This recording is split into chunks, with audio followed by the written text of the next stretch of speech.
In January 21, Andrey Esipenko did something truly historic when he took down the reigning world champion Magnus Carlsen at the tender age of just 18 years old. And for context, Magnus had been on a 125 unbeaten streak just a couple of months before, which had come to an end. So in the form of his life really, this is classical chess. So a slow time control, Tata steel. How did this young man take down Magnus? Well, we're going to see a stunning combo followed by a heartwarming reaction when you see what it meant to the young man. So let's have a look at this game. We see Andrey kick off with pawn to e4.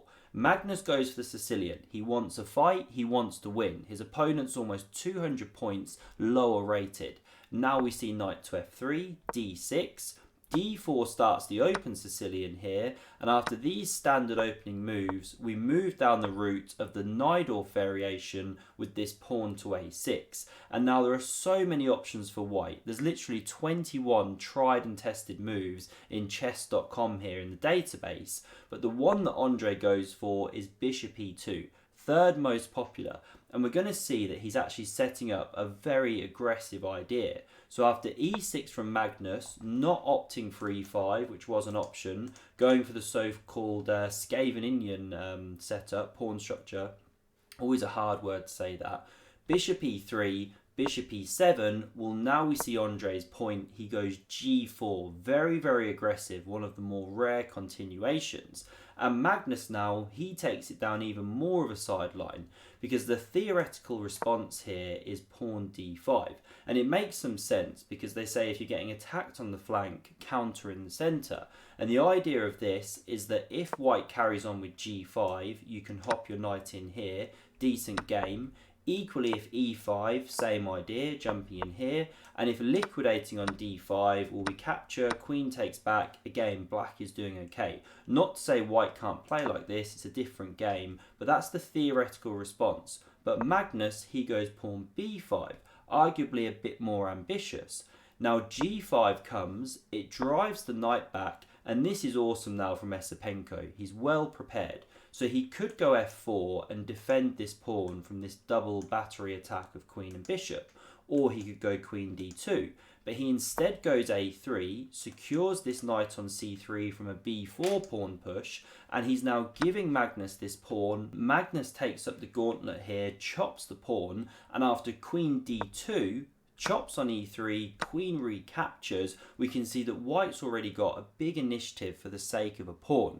Now here, Magnus plays a move which looks really strange to my eyes. So when you run this with the engine, depth 23, Stockfish is calling for either bishop b7, queen e7 as the top two moves, knight f6 in third, but Magnus goes queen to h4, just breaking principles here by developing the queen, neglecting the development of the minor pieces or the king, moving the king to safety.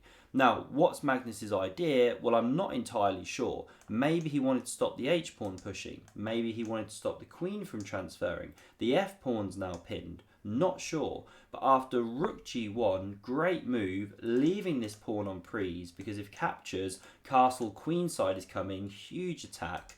Well, then we see Magnus go g6 here to defend this attack. Computer wanted to castle, but that looks so scary to a human. And now after castles queenside, again Magnus doesn't chop the pawn, too dangerous. He now drops back with the queen. So that excursion has cost him time, big initiative now for Andrey. So f4 on the board.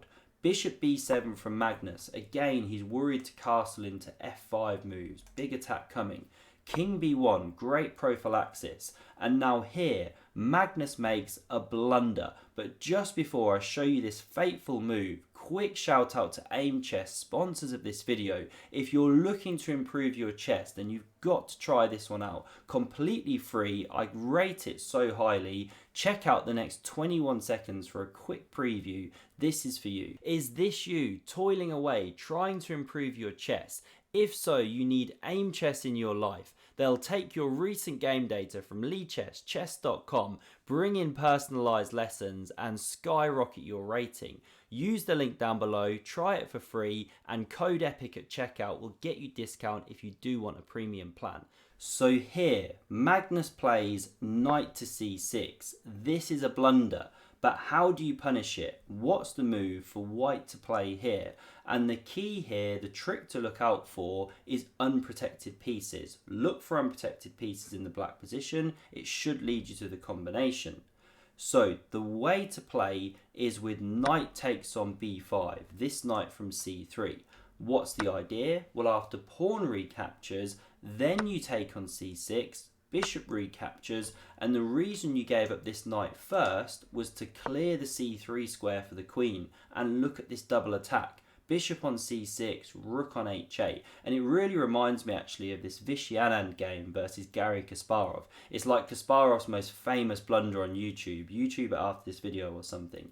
And Vishy is losing the game, but he finds this amazing resource, attacks two pieces with a queen from g4, the rook's on c8, and what does Garry do? Well, the same as Magnus. He's nothing better but to castle the king, protect one of the pieces, and then one of them drops. And now the problem in this game is that although the material is level, white is having all the fun. There's two pawns attacked here. So what does Magnus do? He pushes on with one of them. We see a capture. Now he goes for initiative by bringing the rook. But again, Esipenko finds a fantastic move to keep his initiative going. If you want to pause and look, please do so. If you want to just enjoy the show, as Agad would say, well then let's crack on, because pawn d6 is played in this position.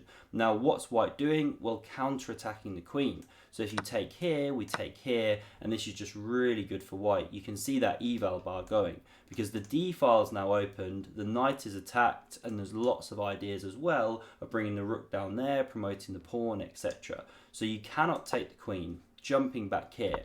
Instead, we see the queen retreat, and now Esipenko here, he plays quite bravely. You can go queen e4 here, it's a good computer move, but he takes this pawn. Now, he's walking straight into an attack from Magnus, because after the rook attacks the queen, it retreats, well then Magnus picks up a pawn. Now, because this is classical chess, although it looks really scary, Esipenko's got it under control. He's figuring out how to stave off the attack with some nice defensive maneuvers now, because after queen c7, he offers a trade, Magnus ducks, and then he finds an awesome move, star move of the game arguably, apart from the combo, rook to g5, swinging that rook across to the a file and into the defense. And Magnus has to react to it. You know, he can't try and pick up tempo on the queen here, because then this rook hangs, and you know, you can give up the queen for two rooks. Great for white. So rook a4 was played instead, so that after rook a5, you can then keep the rooks on the board, try and keep pressure against the king.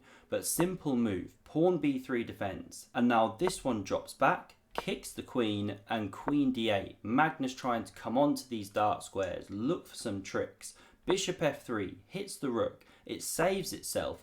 Queen c7 offers the trade again. Magnus ducks, of course he wants to try and attack, and he's leaving an entire piece on prise. But don't take that piece just yet, because now you're losing the game. You can see the eval bar plummet, because black can take with check, pawn recaptures, check, and now wherever the king goes, this is a sample line, you get checkmated. So that knight is currently immune. But simple defensive move, well I say simple, it's not that simple, but it's a great defensive move. Rook to a8. And the problem now is that if black goes for the same line, well we capture, and there's no recaptures with this rook because it's pinned to the king here. So coming back here, Magnus has got nothing better but to chop off. The bishop recaptures, and now again he's just looking for tricks with queen f5. This pawn is now pinned to the king, so again looking to take with a check.